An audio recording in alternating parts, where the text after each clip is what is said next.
De tempos em tempos, diante de conflitos que ocorrem pelo mundo, ouvimos falar que a ONU envia um exército que tem como missão restabelecer a manutenção da ordem em algum lugar que tenha sido devastado por uma guerra ou uma catástrofe.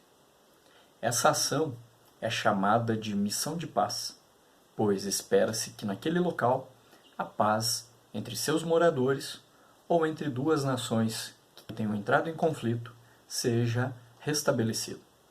Entendemos biblicamente que as missões de paz humanas são tentativas meramente paliativas, pois, na maioria das vezes, elas não conseguem alcançar de fato seu objetivo, visto que o ser humano carrega em si o pecado e, portanto, está sujeito sempre a não viver em paz com o seu próximo. Por causa de que o pecado interfere diretamente nos relacionamentos humanos, os deformando e estragando, tentativas humanas de paz são verdadeiramente inúteis, mesmo que haja uma boa intenção por trás. O que a Bíblia apresenta sobre a natureza humana tira toda a expectativa, então, de que o ser humano, por si só, consiga estar em paz com os demais e até mesmo consigo.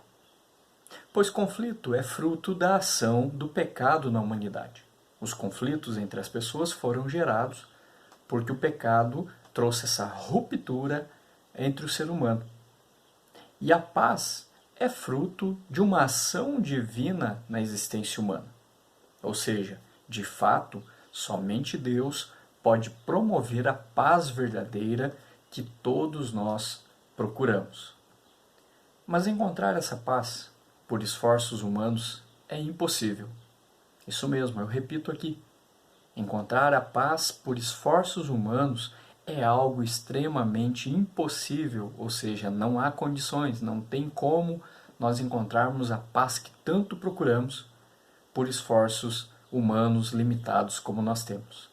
Pois o problema de não termos e nem estarmos em paz por si mesmos é por conta da origem disso, ou seja, a falta de paz com Deus que o ser humano carrega em sua essência e em seu coração.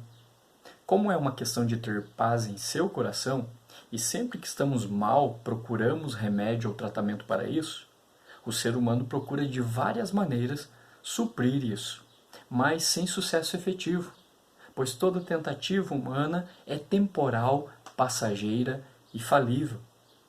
Então, o que fazer, já que a origem da falta de paz é essa desarmonia com o Criador? Humanamente, a resposta é: não há nada que a gente possa fazer. Porém, a resposta bíblica é: eu gostaria que você lesse comigo a segunda carta de Paulo aos Coríntios, capítulo 5, versículo 18 a 21. 2 Coríntios, capítulo 5, versículo 18 a 21. Ora, tudo provém de Deus, que nos reconciliou consigo mesmo por meio de Cristo e nos deu o ministério da reconciliação. A saber que Deus estava em Cristo reconciliando consigo o mundo, e não imputando aos homens as suas transgressões, e nos confiou a palavra da reconciliação. De sorte que somos embaixadores em nome de Cristo, como se Deus exortasse por nosso intermédio. Em nome de Cristo, pois, rogamos que vos reconcilieis com Deus. Aquele que não conheceu o pecado, ele o fez pecado por nós, para que nele fôssemos feitos justiça de Deus. O apóstolo Paulo discorre no capítulo 5 sobre o ministério cristão e sua ação neste mundo. Utilizando seu próprio ministério pastoral, Paulo demonstra à igreja de Corinto como a igreja deve agir onde está. Paulo começa o capítulo 5 falando sobre a temporalidade e a limitação humana nessa terra, ainda sujeita aos resultados do pecado na existência humana, em que a morte é o sinal mais forte dessa limitação. Mas Paulo faz um contraponto entre a nossa limitação temporal humana com a eternidade, a qual todo cristão aguarda experimentar e viver. Paulo orienta a igreja que, mesmo enfrentando as limitações e dificuldades da caminhada cristã nessa terra, que a igreja tenha bom ânimo no Senhor, e não pautada nas coisas e situações terrenas ilimitadas. Paulo aconselha a igreja a que se anime assim como o Senhor Jesus fez enquanto esteve aqui na terra, em que, em seu ministério com os discípulos, certa vez ele disse: "No mundo tereis aflições, mas tenham bom ânimo, eu venci o mundo", conforme está escrito em João capítulo 16.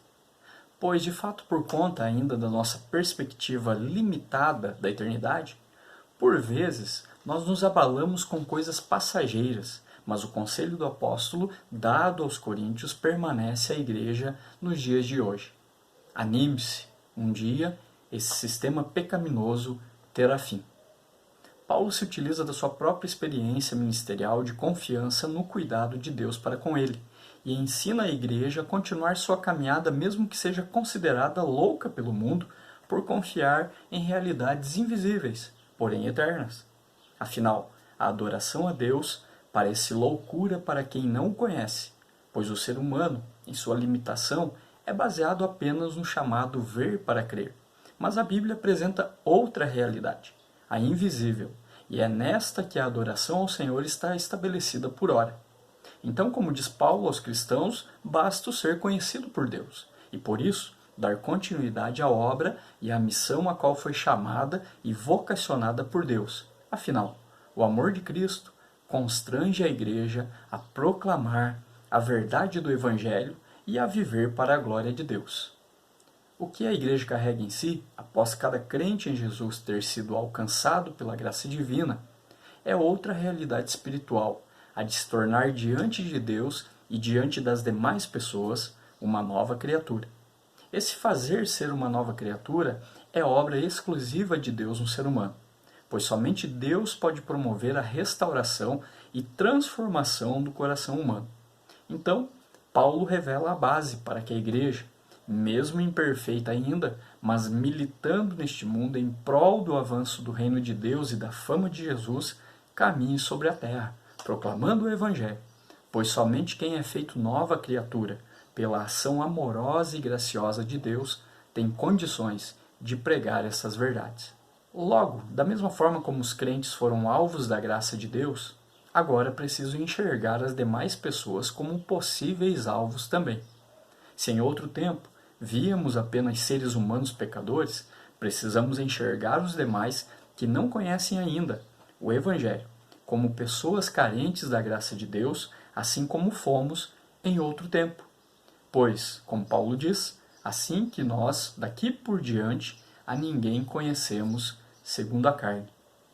O crente vive em novidade de vida para que outros conheçam a graça de Deus e venham a se tornar novas criaturas. Pois foi a igreja que Deus chamou, que nos foi dado o ministério da reconciliação, a missão de paz nesse mundo para proclamar o Evangelho e assim pacificar e reconciliar o homem e o seu coração com Deus. Paulo parte do pressuposto de que, em outros tempos, os crentes eram inimigos de Deus. Ele escreve isso em Romanos capítulo 5 e também em Colossenses capítulo 1. Pois não conheciam a Deus, então Deus, por meio de Jesus, os reconciliou consigo mesmo, tornando-os filhos dele. Paulo orienta a igreja a que enxergue o ser humano dessa maneira, pois essa maneira de enxergar-se a si mesma e os demais motivará a igreja em sua missão de pregar o amor e a graça de Deus à humanidade caída. O versículo 18 apresenta a origem deste ministério de reconciliação, pois a missão, antes de ser atribuída à igreja como a igreja sendo cooperadora nessa missão, é a chamada Missio Dei, ou seja, a missão de Deus aqui no mundo, pois Deus é um missionário por excelência. Ele promove o avanço do seu reino e a salvação do pecador. Eu e você sabemos onde e da forma como estávamos antes de conhecermos a Jesus como nosso Salvador. Eu e você sabemos como estávamos quando fomos alcançados pelo amor de Deus. E todo crente sabe como deve viver a partir do momento que compreende o amor, a graça e a misericórdia de Deus, ou seja, para a glória de Deus e em missão nessa terra. Deus nos deu uma missão, a de sermos sua igreja, seu povo, o corpo de Cristo. E como tal, como diz o texto, embaixadores de Jesus, seus representantes legais do reino dele. Deus exorta o ser humano por meio da igreja, por meio dessa embaixada, que é o seu povo. Deus revela a si mesmo por meio da missão que essa embaixada faz no mundo. Quando a igreja está em missão, o resultado é a adoração. E isso em um ciclo contínuo até a volta de Jesus. A missão gera adoração, que gera missão, e assim continuadamente. A força motriz dessa missão qual é? É o próprio Deus. E qual é a engrenagem da missão? É a igreja de Jesus, que, submissa à soberania, ao sustento e ao suporte do próprio Deus, caminha pela terra indo e fazendo discípulos de Jesus para a glória de Deus. É uma responsabilidade que a igreja tem e ao mesmo tempo um privilégio de ser igreja militante do reino de Deus aqui na terra. Pois, como diz Paulo, é como se Deus exortasse por nosso intermédio. Exortasse quem? O pecador. Para quê? Para que se reconcilie com Deus por meio de Jesus. Que a igreja do Senhor, nessa missão pacificadora, nesta missão de paz, cumpra com zelo e dedicação aquilo para o que foi chamada. Que a igreja lembre que tudo provém de Deus. Deus é a origem de tudo. Então é Deus que sustenta a missão. Portanto, a igreja tem tudo o que é necessário para cumprir seu ministério, o ministério da reconciliação. Que a igreja tenha a consciência de que Deus confiou a ela a pregação da palavra que é poderosa para reconciliar o ser humano com ele e, por consequência, com o próximo. A verdadeira, eficaz e permanente missão de paz é a que Deus está fazendo neste mundo.